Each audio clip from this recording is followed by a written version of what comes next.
আসসালামু আলাইকুম ওয়া রাহমাতুল্লাহি ওয়া বারাকাতু। পৃথিবীতে মুমিন মহান আল্লাহকে না দেখেই তার প্রতি বিশ্বাস স্থাপন করে, তার আদেশ নিষেধ মান্য করে। বিনিময়ে পরকালে তার আল্লাহর কাছে বিনিময় প্রত্যাশা করে। পরকালে মুমিনের বিশ্বাস এবং আনুগত্যের যেসব পুরস্কার দান করবেন, তার ভিতর সর্বোত্তম পুরস্কার হল মহামহিম আল্লাহর সাক্ষাৎ এবং দর্শন। জান্নাতে মুমিনরা আল্লাহকে দেখে তাদের মনোবাসনা পূরণ করবে এবং সর্বোচ্চ পরিতৃপ্তি লাভ করবে।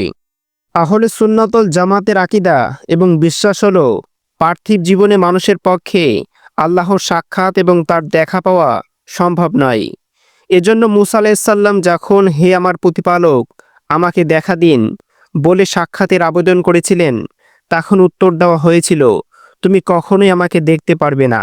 তবে পরকালে মুমিনরা আল্লাহর সাক্ষাৎ লাভ করবেন। পবিত্র কোরআনে বলা হয়েছে, কিয়ামতের দিন বহু মুখমণ্ডল সজীব এবং প্রফুল্ল হবে, তারা নিজ পালনকর্তাকে দেখতে থাকবে।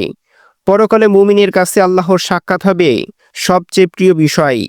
আবু হুরায়রা রাদিয়াল্লাহু তাআলা আনহু থেকে বর্ণিত, রাসূলুল্লাহ সাল্লাল্লাহু আলাইহি ওয়াসাল্লাম বলেন, যখন জান্নাতীবাসীরা জান্নাতে প্রবেশ করবে, তখন আল্লাহ তাআলা বলবেন, তোমরা কি এমন কিছু চাও যা আমি বাড়িয়ে দেব? তারা বলবে, আপনি কি আমাদের চেহারা উজ্জ্বল করেননি? আপনি কি আমাদের জান্নাত দান করেননি? আপনি কি আমাদের জাহান্নাম থেকে মুক্তি দেননি? অতঃপর আল্লাহ তার পর্দাগুলো সরিয়ে দেবেন। জান্নাতীদের আল্লাহর সাক্ষাতের চেয়ে বেশি প্রিয় কিছু দান করা হবে না। জান্নাতে মুমিনরা যখন আল্লাহর সাক্ষাৎ লাভ করবে, সেই সময় দৃশ্য হাদিসে খুব সামান্যই বিবৃতি হয়েছে, যার কয়েকটি হলো, আল্লাহকে দেখা যাবে নির্বিঘ্নে। জারির ইবনে আবদুল্লাহ রাদিয়াল্লাহু তাআলা আনহু বলেন, একবার পূর্ণিমার রাতে নবী সাল্লাল্লাহু আলাইহি ওয়াসাল্লাম আমাদের কাছে বের হয়ে এলেন। অতঃপর তিনি বললেন, শীঘ্রই তোমরা তোমাদের প্রতিপালককে কিয়ামতের দিন দেখতে পাবে, যেমন এই চাঁদটিকে তোমরা দেখছো, এবং একে দেখতে তোমাদের অসুবিধা হচ্ছে না। আল্লাহ কথা বলবেন। আদি ইবনে হাতিম রাদিয়াল্লাহু তাআলা আনহু থেকে বর্ণিত, রাসূলুল্লাহ সাল্লাল্লাহু আলাইহি ওয়াসাল্লাম বলেছেন, তোমাদের প্রত্যেকের সঙ্গে শীঘ্রই তার প্রতিপালক কথা বলবেন।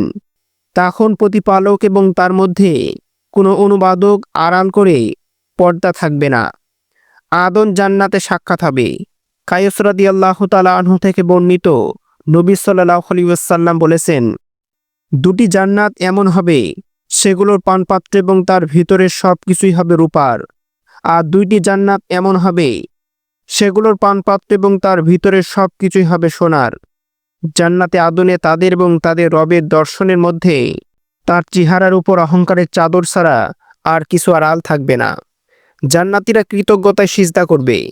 আলী রাদিয়াল্লাহু তাআলা আনহু থেকে বর্ণিত, রাসূলুল্লাহ সাল্লাল্লাহু আলাইহি ওয়াসাল্লাম বলেন, সব ধরনের নিয়ামত লাভের পর জান্নাতীরা বলবে, আমাদের প্রভুর মুখ দর্শন ছাড়া আর কিছুই অবশিষ্ট নেই।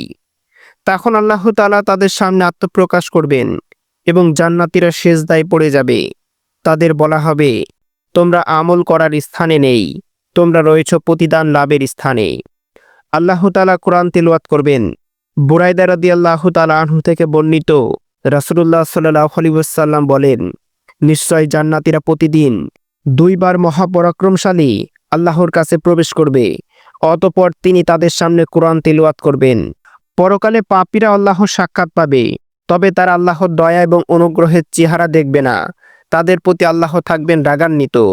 আব্দুল্লাহ রাদিয়াল্লাহু তাআলা আনহু থেকে বর্ণিত, রাসূলুল্লাহ সাল্লাল্লাহু আলাইহি ওয়াসাল্লাম বলেছেন, যে ব্যক্তি মিথ্যা শপথ করে কোনো মুসলিমের সম্পদ আত্মসাৎ করবে, সে কিয়ামতের দিন আল্লাহর সঙ্গে মিলিত হবে এমন অবস্থায় যে তিনি তার প্রতি রাগান্বিত। অবিশ্বাসীরা সেই দিন শাস্তি হিসাবে আল্লাহর সাক্ষাৎ থেকে বঞ্চিত হবে। আল্লাহ তাআলা বলবেন, অবিশ্বাসীরা সেই দিন নিজ পালনকর্তার সাক্ষাৎ থেকে আড়ালে থাকবে। আল্লামা ইবনে তাইমিয়া রাহমাতুল্লাহি আলাইহি বলেন, নিশ্চয় অবিশ্বাসীরা আল্লাহকে আপন অবস্থায় দেখবে না। তিনি তাদের সামনে আত্মপ্রকাশ করবেন না, আবার তিনি তাদের থেকে গোপনও থাকবেন না। নিঃসন্দেহে আল্লাহর সাক্ষাৎ বান্দার জন্য সর্বোত্তম পুরস্কার। আল্লাহ তাআলা সবাইকে তার সাক্ষাৎ লাভের সৌভাগ্য দান করুন। আমিন।